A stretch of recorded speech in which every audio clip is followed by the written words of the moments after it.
Okay, I think we'll go ahead and get started. So good morning and willkommen. Now you might be wondering why I just greeted you today in both English and German. My grandfather, Fritz Coester, left Germany during World War II and settled with a family down in Iowa, which is where I'm from. And from a young age, my German ancestry has been super fascinating to me. I wanted to learn more about German immigrants and influence in Iowa specifically, and that ultimately led me to the Amana colonies.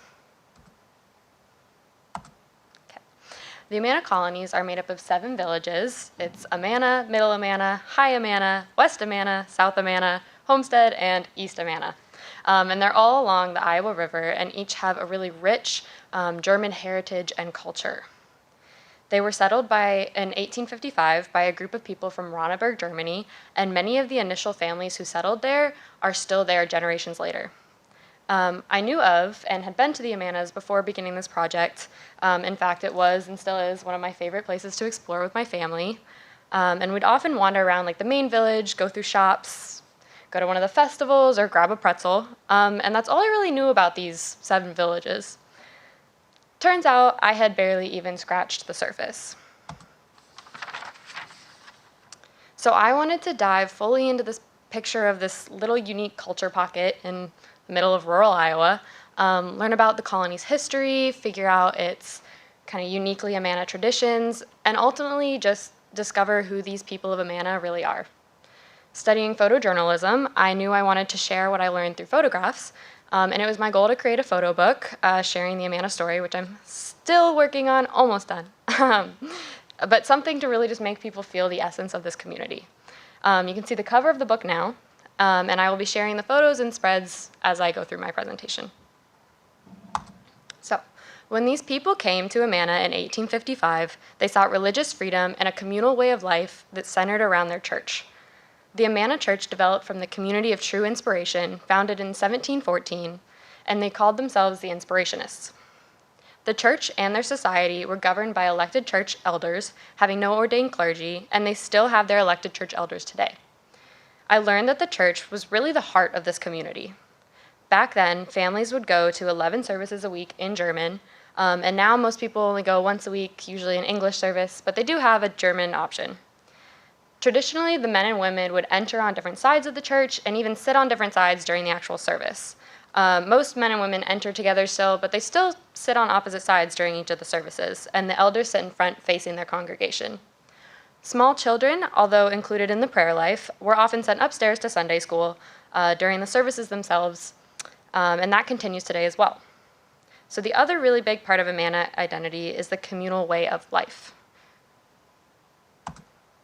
And a big part of that communal lifestyle was farming, both on a large scale from harvesting things like corn, soybeans, onions, potatoes, rye, raising cattle and hogs, all the way to forestry.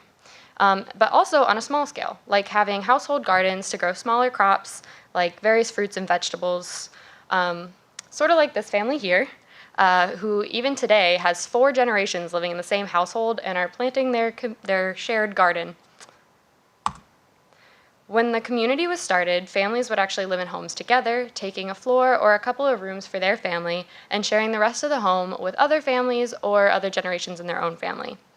They also had a communal kitchen where the women in the community would prepare meals 3 times a day, every day.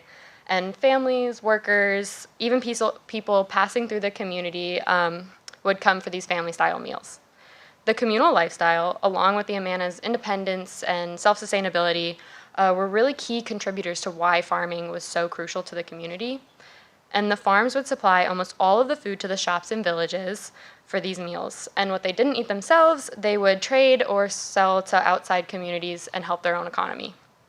The Amana Farm Society still provides quite a bit of resources to the colonies themselves, especially the meat shop, but now primarily sells outside of the community. The meals have also shifted away from a communal style to a more individual family home style. The other integral parts of the Amanas included textiles, like some of the ones from the old woolen mills that they had, or quilts made by women in the community. Furniture, crafts, woodwork were also quite common. In fact, textiles and furniture making were so prevalent that when Easter rolled around, they used to dye their Easter eggs with furniture glue and wool dye, which I think is kind of fun. And some eggs they'd even dye with onion skins. But everything the people did was to support their communal way of life, and that way of life ran deep. These people, namely the elders, would even assign its community members jobs based on their skill sets and what the community needed at the time. If you had an affinity for farming, you worked the fields. If you were better suited to factory work, you were in one of the mills. That frame of mind actually led to the professional baseball career of Bill Zuber, who ended up pitching for the Red Sox in the 1946 World Series. You can see a photo of him here holding his granddaughter, Heidi, and you'll see Heidi and her family in a few other photos as they go on, including the next couple. So a recruiter actually recognized Zuber's talent after watching him throw an onion clear over the barn where he was working at. And the community clearly also recognized his talent for baseball, essentially saw it as his calling, and let him go play. Zuber eventually came back to the Amanas, opened up a baseball-themed restaurant, and had a family. But despite everything, Amana's community-first lifestyle couldn't withstand the economy of the Great Depression, or this growing shift that community members' individual goals were changing away from the restrictions of this communal way of life, like having your career path chosen for you, and it led to more and more young people leaving the community. Because of this, Amana decided to go what they call the Great Change in 1932, where they unincorporated the town and veered away from their communal style of living as a means to an end. This shift is what largely contributed to the commercialized colonies we see today. Amana now holds modernized German festivals like Oktoberfest or Maifest, not originally part of the community's traditions. They stock their general stores with souvenirs, crafts, and German trinkets, and the society now has a group of board members to help govern along with the church elders. These changes mean the colony is now seeing about 1.5 million tourists each year, visiting the local museums, walking through the shops, and staying at the many quaint hotels. Even the drinking culture surrounding the festivals has been a big pull for outsiders, and if you ask me, insiders as well. But public drinking is a newer phenomenon for the community, and it historically was frowned upon to drink alcohol outside of the church wine, but many families would actually make wine or beer in their basements regardless. But this great change didn't just commercialize the community, it afforded families and the younger generation the freedom that they wanted. It allowed them the chance to hold on to their identity while being able to Americanize and modernize as they wish. The festive and touristy version of Amana that I once knew and loved was all I really expected to see going into this project. And I was very, very wrong about that, and wrong about what the true inspiration of Amana was. Because what is truly inspiring about the Amana colonies are the families who have spent generations in this community and hold steadfast to their identity, their traditions, and life in the church, despite the changing times.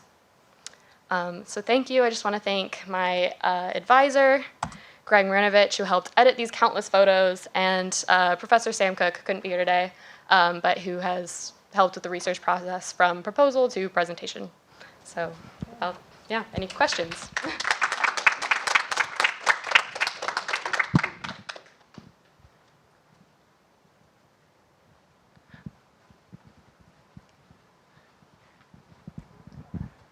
Great presentation, great photos. I don't know anything about photography, but these are really good. I just have a kind of tangential question, I guess not super important, but do you know what Amana means, why they chose this as the name for a bunch of towns? I actually just learned this week. I looked it up because I saw something about it means remaining true, which I think is just so perfect, so fitting. It's another word for honest, loyal, those kind of things, and I just think it's very fitting for the people who were there and their kind of overall community. I'm glad I asked that question now. Thank you. Too. I can go. I have two questions. First, do you have so many amazing photographs? Is there any one that's your favorite? Yes, I will show you. Show us. This one is my favorite. And then my second question, do you know, is there any are you showcasing it in your community, or what is your community doing with these photos, if anything? Okay, so I am actually I'm putting together that this book, obviously. Still working on it, gonna get it printed hopefully in the next couple of weeks here. And then they did ask me if I would maybe come to the community and give this presentation for them as well. They might set something up. So I'm gonna be in communication with them for that and see how that goes. That's awesome. Yes. Other questions?